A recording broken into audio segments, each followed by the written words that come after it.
you all for joining me today. We're going to, so as I said, I'm Dr. Trequan McGee. I'm an extension specialist, assistant professor and horticulture extension specialist, a little bit of a long title. But I work on a lot of fruit and vegetable production at North Carolina A&T and working with our small farmers around the state. So I'm excited to be here today and present to you a little taste of a training program I'm working on entitled Greatness of Ginger. This training program I'm working on to roll out for our extension agents, hopefully train different extension agents, and they'll offer it in different counties around the state, hopefully here in Orange County as well.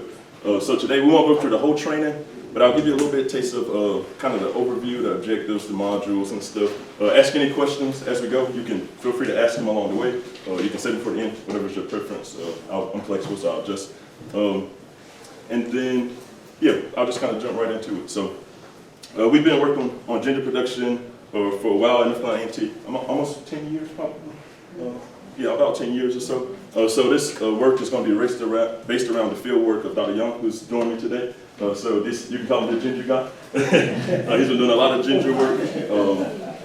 His lab really basically does tissue culture work.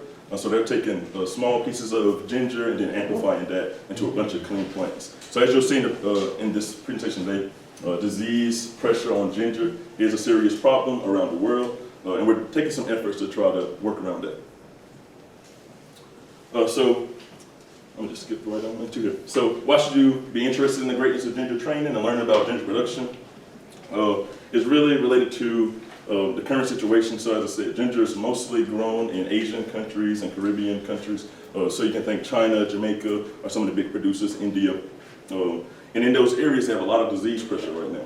And so Hawaii, for the US, Hawaii is our leading producer. So they produce maybe about 40% of our overall supply of ginger. So you can imagine the rest of that is being imported.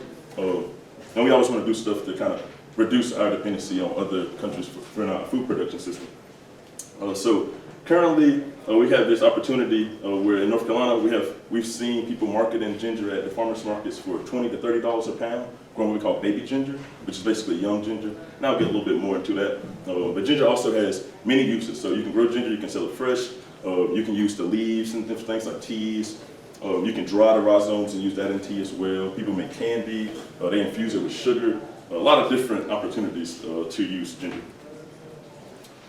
So some of the objectives of this training, we want to enable our participants to select the appropriate varieties of ginger for the market, understanding kind of the different types that are available to you, and then some ways you would use that in your marketing strategy. We want to give you with the skills to propagate and grow ginger under hot tunnels or open field conditions. We want to ensure you can develop a management plan to kind of maximize your yield that's related to fertilizer, irrigation, weed management, those kind of things. We also want to develop understanding of harvest and post-harvest handling technology. So we want to show you how to harvest it, make sure you're storing it correctly, and also able to save some of that clean seed for your next year. Because remember, disease pressure is a serious problem with ginger production. So some of the modules kind of broke that up into 6 modules.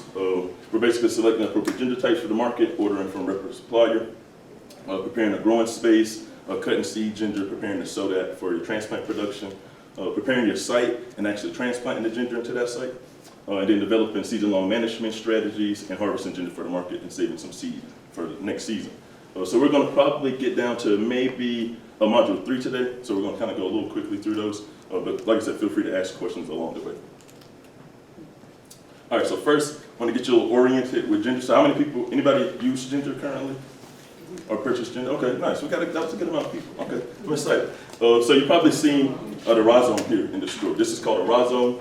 A lot of people call it roots, but rhizomes are actually modified stems. So this part of the stem of the ginger is growing underground, and it grows horizontally. So basically from there, your roots are going to, I think I got a laser pointer. Oh, I'm not going to do that. So the roots kind of grow out of the bottom of the rhizome here, and so these are where the true roots will be. Those are usually trimmed off when you get to the market, so all the stems and everything are removed when you purchase this guy. Basically, as this rhizome grows horizontally, the stems are going to emerge from the top side of that rhizome, the roots from the bottom. And eventually, as the plant gets a little bit more what we call mature, you'll see these flowers. They really resemble like an orchid kind of shape. So they're really interesting flower presentation. All right, so you may hear a lot about baby ginger, mature ginger. Most of the stuff you're seeing on the shelves in the store is this fully developed mature ginger, that's been grown for at least 8 months. You can really push that from anywhere 8 to 10, 11 months, depending on where you are and how much warm season you have to grow that ginger crop. In this more, the version you find in the store is a lot spicier. The fibers are harder. Oftentimes you can kind of snap it, so it's a bit crunchy. When you grow baby ginger, you're really harvesting that less than 6 months, so anywhere 4 to 6 months or so, maybe even younger. But you risk you run the risk of the rhizomes being really small when you get less than that 4-month period.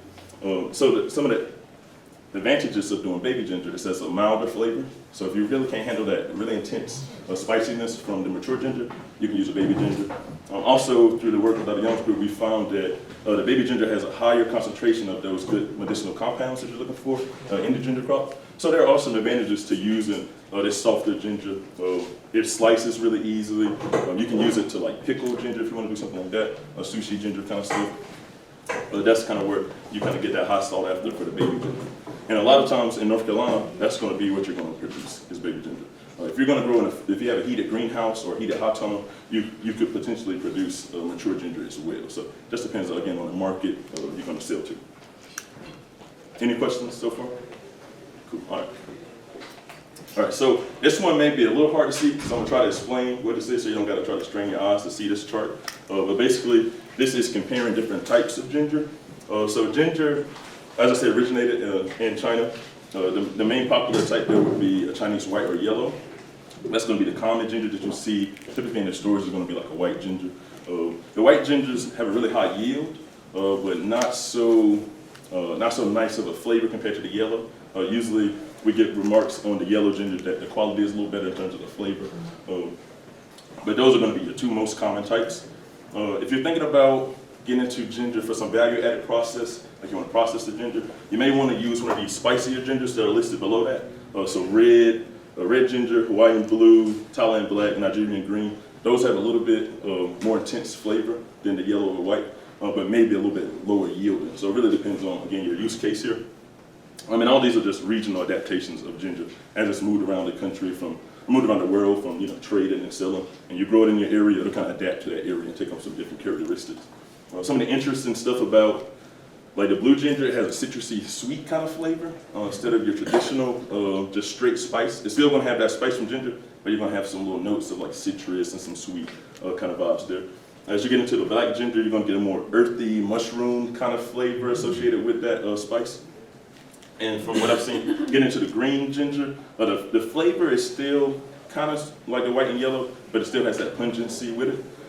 And they've really regarded that one has a high essential oil content. So a lot of times, anything dealing with ginger fragrances, a lot of times they use Nigerian green for that. Now, when you go to purchase these things, some of these blue, black, green, they may be a little bit harder to find than your yellow and white, because they're, again, the most common one, the higher yielders. So it's going to be pretty easy to find the yellow and white types. So here I just wanted to show some images. A lot of times, the inside of the rhizome is going to look the same. It's going to look that yellowish kind of white color. As you move into, and that's the top, the yellow whites that's standard on the top here. As you move into the red gingers, the skin of the rhizome tends to take on a little reddish color, but also with the different colors, you'll tend to see a tinge to this yellow. So it'll be kind of a reddish tinge in that yellow, and then down here you can kind of see a slightly blue tinge. It may be hard to see if you're kind of far away, but there's a slight blue color to that. So it's yellow with a slight bluish color. Again, the same with the greens and the blacks. They're going to have mostly yellow color, but then some of that other influence from that type of color. All right, so disease pressure, again, like I said, really challenging. Soft rot is the major issue challenging ginger production around the world.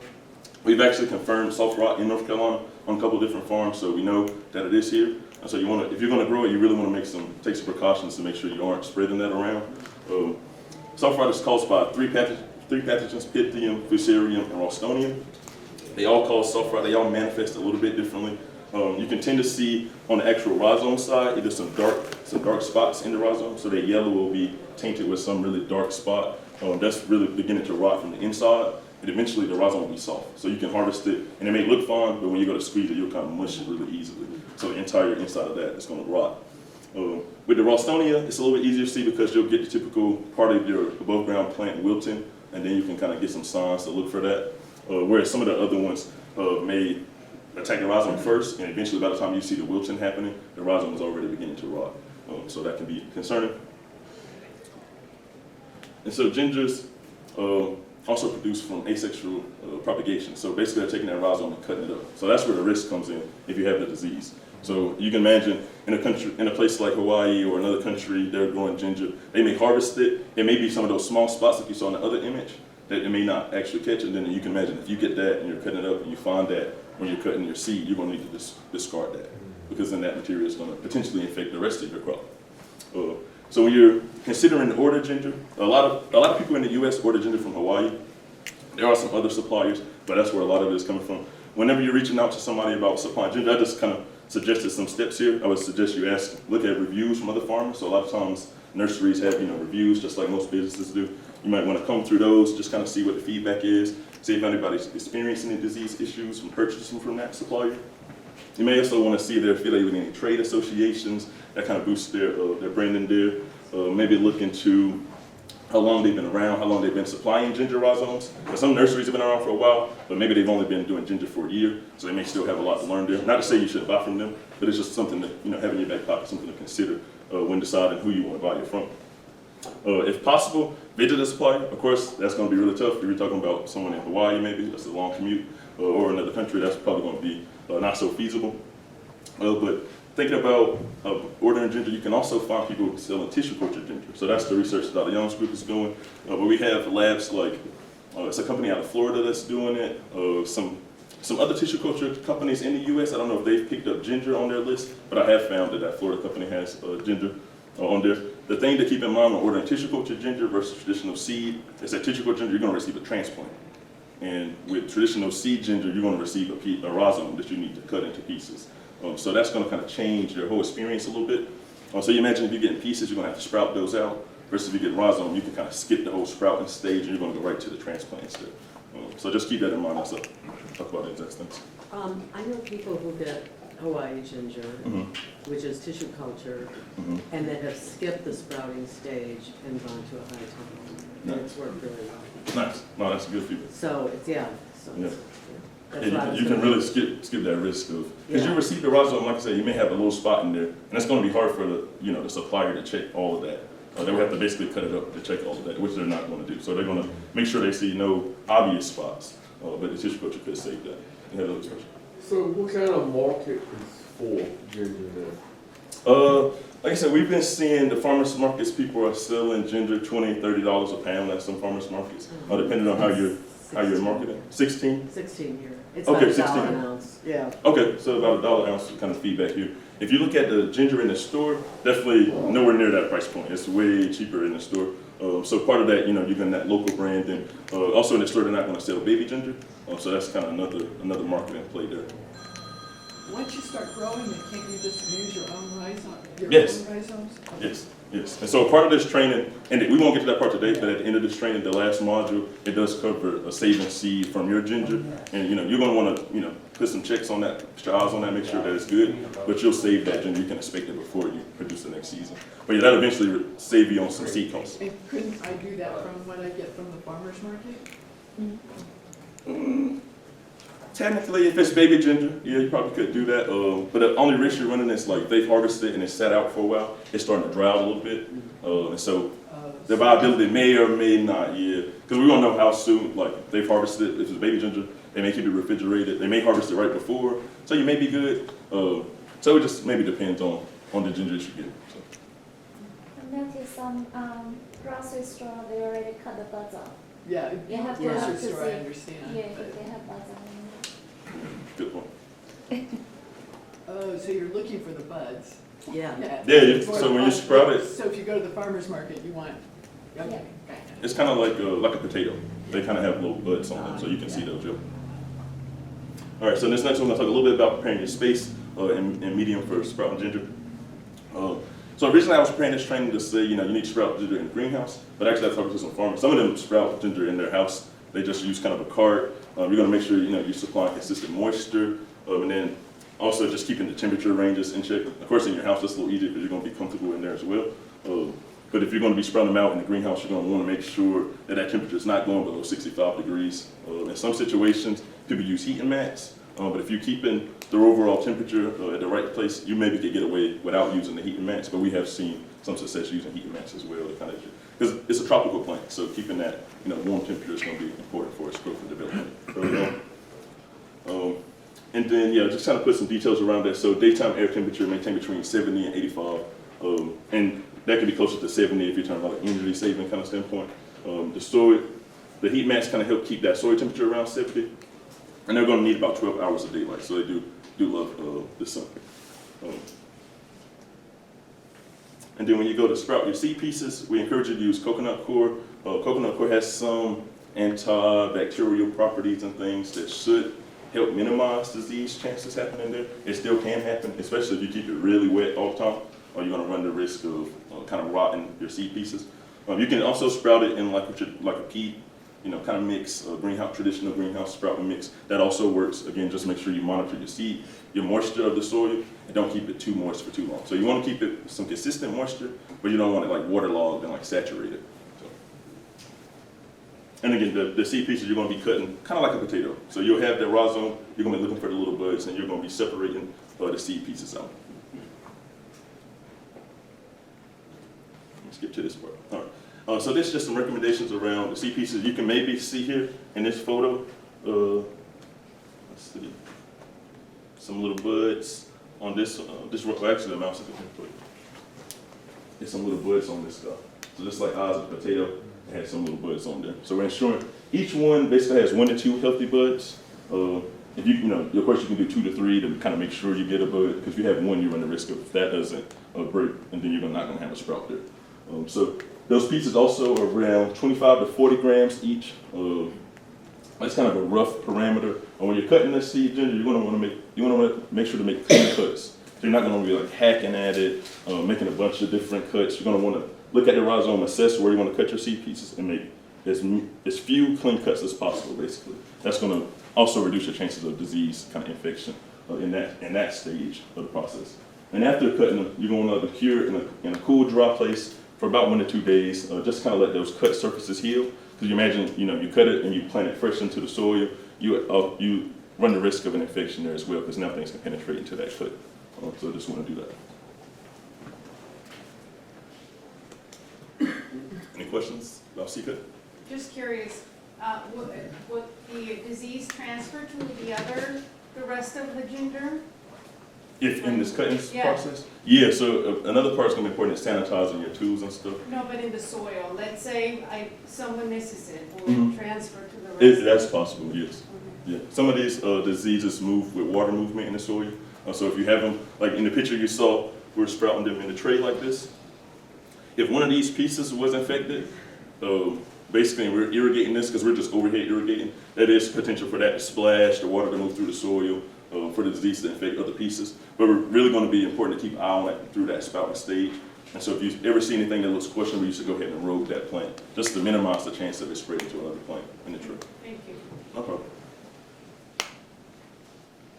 All right, and then that's basically what this is getting at, is wanting to make sure you observe that. So I just kind of go through some steps about covering the tray with a little bit of soil. You'll place those pieces of seed on top of that, and you just kind of come over with some more coconut coir, and you place those flats in your greenhouse. And again, you're going to want to make sure to observe them. I suggest kind of frequently observation of those, especially once they start sprouting, and keeping an eye on those sprouts, just to make sure you don't have enough questionable stuff kind of developing there, like things like leaf spots, yellowing, anything like that. You just want to keep an eye on just to see, observe those symptoms. And then one good recommendation is when you're sprouting the transplants, what we found is keep them less than a foot tall. So once you get to a foot tall and beyond, we don't really have good establishment with those. And the farmers that we work with that grow ginger have also said the same things. Once you get a kind of leggy transplant, it doesn't do so well compared to some of the shorter transplants. So in average, how long would it take to harvest the ginger? So really going to depend on your operation, right? So if you plant, you're going to want to do at least, like I said, about 4 months at least. From that point through the rest of the year, you can really kind of harvest at any point. You can decide, I'm going to go in, I got some orders, I'm going to go in and harvest. The rhizome is just going to be, indicative of that. So if you pull it at 5 weeks, you're going to have a slightly smaller rhizome than if you were to wait until 10 months, for example. So, and a lot of times you're going to gauge that harvesting. Naturally, the plant, as it gets to the wintertime, it's going to start, the leaves are going to start yellowing, start dropping. That's going to be a kind of sign that now it's sending all the nutrients from the leaves down to the rhizome. That's kind of getting a little final swell. That would be, if you wanted to maximize the yield, you would wait to that point. But if you're selling that baby ginger, you got like chefs wanting to buy it and stuff, you can harvest it much earlier at that small stage where it still has that pink shoulders, and you can get a little bit higher price for that. Now, a lot of times in North Carolina, when we're harvesting, it doesn't have the full cuticle developed, but that's the skin on the outside of the rhizome. So when I was looking at it, I was like, sometimes you can determine that as maybe it's not mature, but once it doesn't have the pink shoulders, you can start to consider that mature ginger, whether it has that cuticle fully developed or not, really. So from a marketing standpoint. And I've seen, talking with some growers, they've said they have some advantages for us as chefs in the culinary market for doing the baby ginger, the pink shoulders, and just for general consumer purposes, the slightly bigger, bigger rhizomes, they're still not fully developed the cuticle, but they're selling as mature ginger. So. How do you harvest it? What's the best way to means of harvesting? The best way, so we actually use like a broad fork, so you want to get something to get under it and kind of scoop it out. That's kind of manual style. If you have something like a potato digger or something, I imagine that would also kind of serve as like something that's going to kind of flip that soil over. You can flip it off. A lot of times with the ginger, it can get pretty tall, up to maybe 40 inches, even taller than that. So a lot of times you're going to want to go in and cut those stems off. But you don't want to cut them all the way off because you want to still know what a rhizome is. So we suggest leaving a little bit so you can still indicate or find where the rhizomes are in the soil, and then kind of flip that off. The leaves, we have talked with a farmer, he basically harvests all of the leaves, so he'll take all the stems off and just strip the leaves, and then he sells that to a company that makes tea. And so then he goes back and harvests the rhizome, and then he sells that at the market. So, so kind of get a double use out of that. So what kind of soil does it take? Like, you're gonna want a loamy soil. You're gonna want something that's kind of light and airy, kind of give the rhizome some chance to grow out. If you're in a really rocky soil, that will be concerning. If it hits any rocks or anything, it's gonna change the direction it's growing. It's gonna kind of take on a weird malformed kind of shape, so that can affect the quality of the rhizome growing in a rocky soil, or a really heavy clay soil also would be kind of tough. And pH? Just general range for pH? pH, good question. Now I'm slipping. 5.5 to 6.5. Okay, so, thanks, Doc. 5.5 to 6.5. So, What was the question? Well, she was asking about pH, and the range was 5.5 to 6.5 in terms of soil pH. Let's see, I can jump to. Yeah, this one's talking a little bit about that well-drained, loamy soil profile. And also, we found that ginger can be a heavy feeder. So we have a general recommendation here, 67, 45, 45. We pull from some literature, but really we kind of keep an eye on the plant and kind of adjust nutrients that's needed throughout the season in terms of like nitrogen, phosphorus, kind of stuff.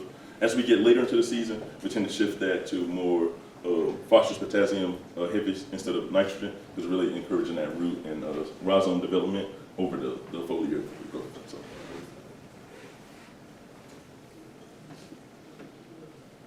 And then I'm going to skip to the harvesting slide. And we can wrap up there. I'll talk about this one too. One other management strategy is hilling. So as the rhizomes grow, remember they're growing horizontally. So if you make a raised bed and this rhizome is going across, at some point it runs the risk of poking out of the soil. Anywhere that rhizome shoves out of the soil, the sun's going to hit it. It's going to start to turn green because it's going to start to basically develop some chlorophyll, and eventually it will be photosynthesizing a little bit in there because remember it's a stem, so it does have the ability to develop chlorophyll and everything. So as that rhizome grows, anytime it pokes out of the soil, you're going to want to just heal soil on top of that. As simple as it sounds, you're just raking heel over top of the base of the plant to keep that rhizome under the soil. And then again, when you get to harvesting, also thinking that similar equipment, again for harvesting potato diggers and things that flip the soil over, but also if you have things that like barrel washers or something that kind of rotates and washes, removing all of the soil from the rhizomes will be important. We kind of do a manual process. We just harvest and water hose it all off, but that is pretty labor intensive considering the amount of research we do with the amount of ginger that we have. So some similar technologies there that could also be applicable. At this point, I'll take any questions. So we're going to wrap it up right there. This is, I guess, just an information thing. I had some of the disease pressure the first year, or when I was growing it in a high tunnel. I'd grown it in the field before. And so then I was using crab meal or crab, ground crab. Yeah. Too, because they said that that was good for the, to deal with some of the bacteria. Yeah, microbes. And it did get rid of it, but it added so much salt Oh. to the soil.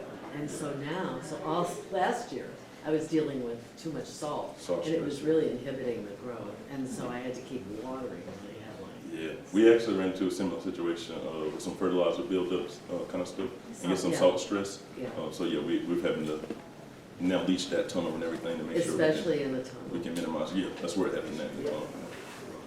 Will these presentations be available through A&T or? Yeah, so I can't say it's available right this moment, but I am working on finalizing it. And once I finalize it, I offer the training to extension agents. They'll be able to then give this training in their county. So it's coming soon, really soon at this point. How about container growing?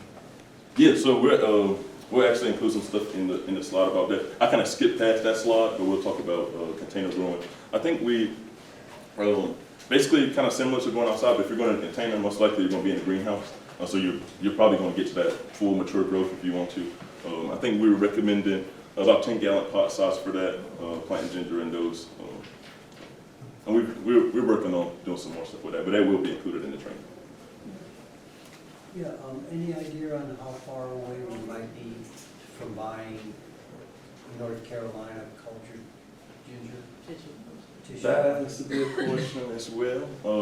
We have a high, we make a lot of ginger, but we use a lot of it because we have a lot of different projects going on.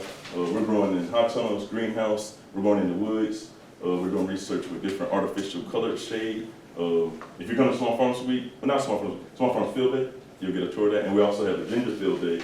And we did it last year in October. This year we're going to do it in September, so keep that on your radar as well. So is anybody interested in like doing this as a production item? We haven't talked with anybody per se about producing it here in the state. We're having conversations about that and whether we have the capacity to at some point do that. We haven't reached any decided, we haven't reached a decided moment in that conversation just yet. But it's something that's on the radar. So we would like somebody to pick that up. So I think we're having some people would conversations. love to buy, instead of getting on into that January the 1st to make sure you get your order in. Right. So you can get something. Right. And I'm familiar with at least a nursery or two in the state that are doing tissue culture, so it would just be a matter of us facilitating the conversation and see if they would be interested in that. So. Yeah, and how could people find out about those nurseries if they wanted to explore that route with them? So the one that I do know that's doing tissue culture again is in Florida. It would be called Average Starts Nursery. But really just kind of Google searching tissue culture nurseries, you can kind of see some different ones. But a lot of the big nurseries are using tissue culture methods. So like your Norris Farms, Lansing Canyon, all of those big nurseries, a lot of those are using tissue culture because it's the fastest way to get clean plant material and a bunch of them. So. Yeah, is there any way people who are growing ginger now give any assistance to you guys? I mean, we do some on-farm stuff. So if you are growing some ginger, you can feel free to reach out to me. We'll kind of have to see, what bandwidth we have to pick up additional on-farm projects. But we always like to know who's growing and to be in touch, so you can feel free to reach out. So, what kind of pests grow? I mean, is it a heavy pest? So we've seen like army worms and stuff. We grow a lot of, at our farm we had a lot of corn around the tunnel this year. So we did notice when we cut all of our corn, all of those army worms came over into the ginger. And they were having a field day.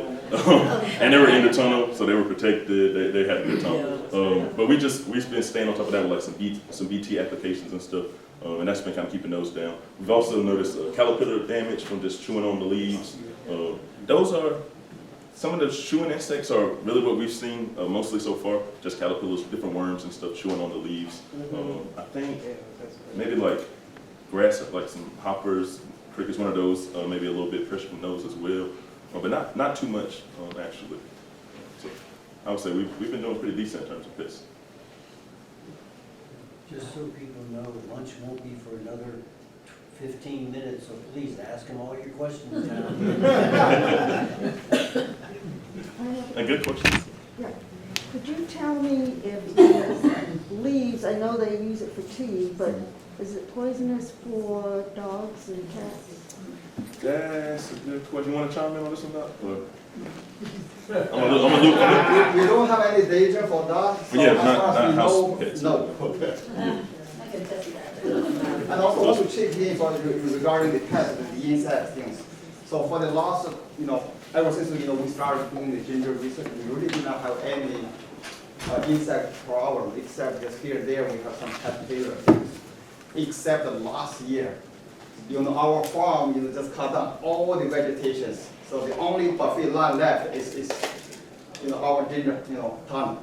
So and then just really swarm in. So and that's all kind of all the control, but we hammered it down pretty good. So.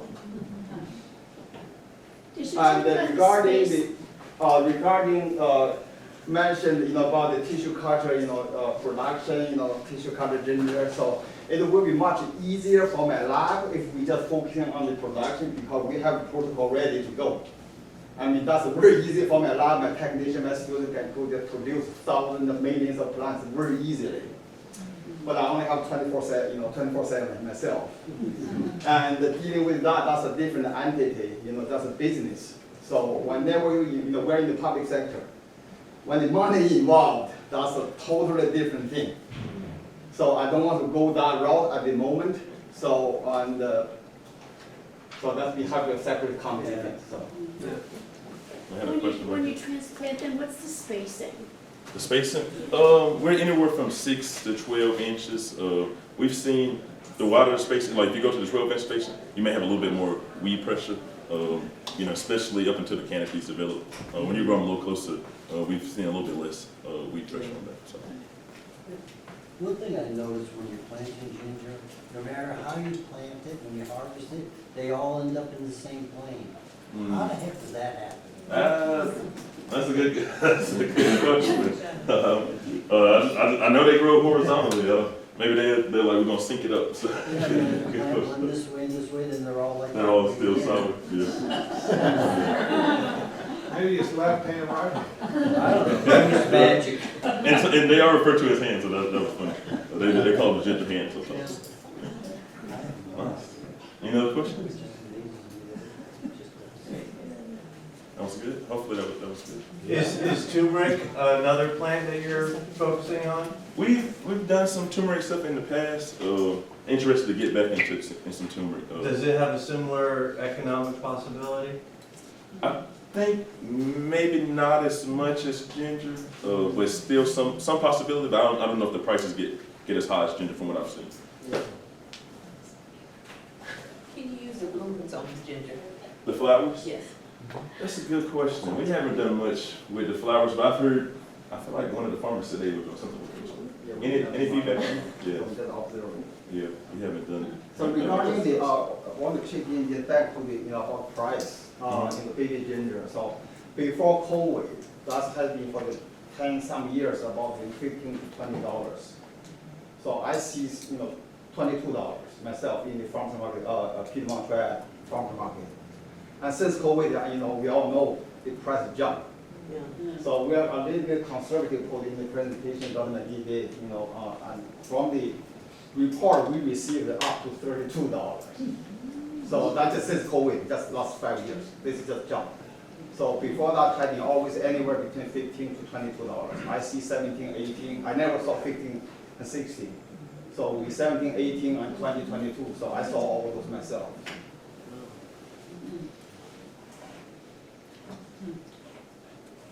Any other questions?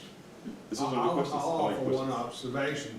Okay. In our market in Carver, it is a real hot product when it starts to come in. And they just keep bringing it. We have a guy who grows it in a hothouse basically, in pots. Nice. And but he does very good, and he sells it year round basically. Yeah, that's good. Yeah. I personally, I like the pot method. I like pot production for a couple of reasons. To me, it gives you a little bit more control. You can imagine if you have a pot and the ginger in that pot gets disease, I can just get rid of that pot. But if the ginger's in the ground, now the disease is now in the soil. And so you got to kind of keep that, factor that into your production system. Some thoughts around that though. Pots are going to cost more, of course, than producing in the ground because you're going to have the pot costs, irrigation, supply costs, all of those things, the controller for that, if you want to automate it and stuff. Now, if you're just going to grow in pots and just hand water, that could save a little money. You still have the pot cost, of course, but also if you're going to pots, most likely you're going inside, so you're going to have some heating costs as well. So the indoor production, if you have a strong market for it, I like the indoor production method. I think it gets a little bit more control, a little bit more cost. So. You know, Or either way. I was just say growing it in the field, I tried growing it in the field, and then I tried growing it with like shade cloth, making a shade cloth thing, because it really does need filtered light. Yeah. And, Good comment. in pots, but it was just, to grow a lot of pots like that, it just was kind of clunky. Yeah. No, that's a good observation. And so the comments you made about the filtered light part, right? I didn't comment on that, but that is important. So ginger loves sun, but it can tolerate shade. A lot of times when we've seen in full sun, it can actually kind of reduce the production a little bit. The plant kind of just slows down a little bit. But once you put a shade cloth, filter that light a bit, the plants really love that. And so what we've been experimenting, our latest research, the students are looking at using different colors of shade. And just instead of a traditional black shade cloth, they're looking at different colors to see how that affects, the quality of light and how that affects the growth of the plant. So, you had a question? So, how much ginger do you have to really grow to end up making anything out of? That's a good question. We haven't necessarily gotten to the economic analysis part, but we just hired an ag economist in our extension group, and he's actually going to do the economic analysis for us of the ginger. So I don't have an answer for you right now, but I have one soon. Each 10-gallon pot, you really produce 15 to 20 pots. Personal grower at home. And it's like, the ratio is what, like 1 to 8? Yeah, you're talking about from the seed piece too. Yeah. Yeah, it's some recommendations, and I don't remember off the top of my head right now, but it's some recommendations out there about like how much pound of seed turns into the pound on the yield end. That sounds familiar. So about a pound of seed ginger generates roughly about 8 pounds of the end product. And then factoring in if you're selling the leaves and stuff as well, then you got another revenue stream on top of that. So I have a quick question for I think the question's the for. one that just said, payment for you. Yeah, she has a question So for you. you said you grow it in a 10-gallon pot? Yeah, and I grow in 2 different containers. One is a crepe. I like the crepe because it has cells on the side. It promotes the water drainage, and I grow them in 10-gallon pots also. I made a mistake. I choose a pot only have a very few holes, so the roots are so easy to rot. So I like the crepes. Crepes produce more than the pots. And so are you talking like a bulk crate? And they're cheaper too, like $2 each. And so you Rather break than them. 10-gallon pot, they're like, $8 or $9 each. Interesting. Yeah. And the comment you just made about the water part, right? So I think a lot of times you think it's a tropical plant, it loves the water, but a lot of times tropical places have sandy soil. Yeah. It gets a lot of water, but it has a lot of drainage. So that's a really important part. You want to make sure good drainage. So it can handle water, but the water needs to flow out of the system as well. Some good conversation and questions. You shouldn't plant it in red clay.